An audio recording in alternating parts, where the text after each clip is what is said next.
പുതിയ ജലനയത്തിൻ്റെ കരട് പുറത്തിറക്കിയിട്ടുണ്ട് നമ്മുടെ പിണറായി സർക്കാർ. അത് മറ്റൊന്നുമല്ല, നമ്മളിപ്പോൾ സ്വന്തമായിട്ടൊരു കിണർ നമ്മുടെ പുരയിടത്തിൽ നമ്മൾ സ്വന്തമായിട്ടൊരു കിണർ സ്ഥാപിക്കണമെങ്കിൽ ഇനി അത് ഗവൺമെൻറ്റിൻ്റെ അനുവാദത്തോടു കൂടിയായിരിക്കും.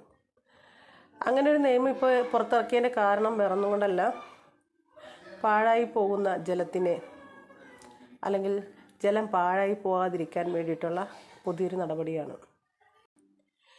ഇനി മുതൽ വീട് പണിയുമ്പോൾ കിണർ പണിയാൻ അതായത് പഞ്ചായത്തിൽ നിന്നും അനുമതി നേടണം. കൂടാതെ മഴവെള്ള സംഭരണികൾ കൃത്യമായി പ്രവർത്തിക്കുന്നുണ്ടെന്ന് കെട്ടിട നികുതി പിരിക്കുമ്പോൾ പരിശോധിക്കണം.